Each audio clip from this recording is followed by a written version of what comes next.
All right, here you go. This ties the largest comeback ever in a conference championship game. And the other one was against Bill Belichick when Peyton Manning and company did it. This one against Patrick Mahomes and Andy Reid, and it's the Bengals who do it. And after the loss, here's Patrick Mahomes at the podium.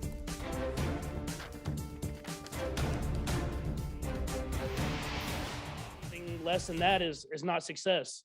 So we'll go back and we'll look at all the things we did well, the adversity we battled through, the team that we became towards the end of the season, and try to learn from the mistakes that we made and try to be better next year.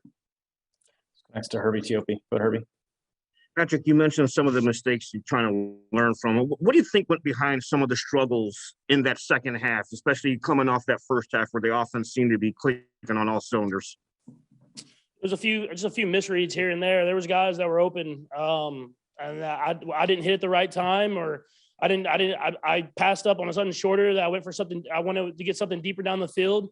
And when you're playing a good team and you don't hit what's there, and you try to get a little bit more than what's necessary, you kind of bite you in the butt, I guess you would say. I mean, it's something that we were playing so well in the first half. In the second half, we were just off a tick, and that's all it takes to lose a football game. Next to Pete Sweeney. Go ahead, Pete. Patrick, all these guys look at you as the leader of this team. I was wondering if you could kind of share your message to this team and what you said after the game in the locker room. Yeah, I mean, I said I'm proud of those guys. I mean, if you looked at the season that we had, to be in this game in general, it's definitely a special group of guys that battle through adversity. But the leaders on this team know that this isn't our standard. We want to win the Super Bowl. Whenever you taste that winning the Super Bowl, nothing less than that is success. And so we have to go back. Obviously, every locker room's different, but we have the core group of guys that it takes to win. So we have to go back, learn from this, and try to be better next year. Let's go next to Sam McDowell. Go ahead, Sam. Hey, Patrick, and Brad, I have a follow-up. I know it's fresh right now, but what are the fresh feelings? Like, what goes through your mind immediately? Yeah, you're definitely disappointed. I mean, when you're this close and you're in the final 4 games, you want to win the Super Bowl. And we've had 2 years in a row where we've lost an AFC championship, or actually 4 years, really. We lost AFC championship game, won the Super Bowl, lost Super Bowl, then lost AFC championship. And so, I mean, a few plays here and there, you could have 4 chances at the Super Bowl. So, I mean, it's definitely disappointing, but you have to learn from it. I mean, you can't let this end what we have here. You have to make sure that you continue to battle, continue to get better, and try to find ways to win Super Bowls at the end of the day. And then it seemed like the Bengals were really trying to, in the second half, prevent you from scrambling a lot with the way they were playing the defensive lineman. Can you just explain what you were seeing in regards to that? Yeah, they just had a spy on me for the most part, and I've usually done a great job of getting around that guy. But they had a good game plan. They were doing a lot of similar stuff in the first half. We were just executing at a higher level, and they stayed with it.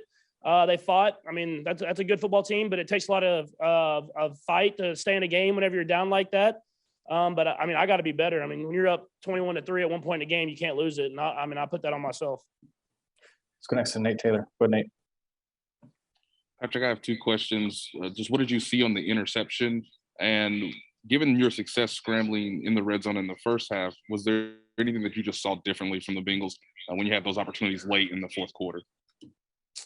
Yeah, on the overtime interception, I knew the safety was going to make a run at it. But I just gave my guy a chance. And I mean, it got tipped. Good play by one safety, and it fell right into the other dude's hands. So, I mean, I would have done it again. I mean, whenever you have a guy like Tyreek running and he has to step on someone, give him a chance to make a play. And I'll say like 8 times out of 10, he makes that catch. And so didn't work for us today. But I mean, that's a play that I would go to again if I had the chance. And then the red zone, I mean, we were only down there once in the second half. So it wasn't like we weren't having great success. I mean, it was at the point at the end of the game where they were just blocking the end zone, trying to keep us to a field goal. So you got to be in the red zone more to have more success in it.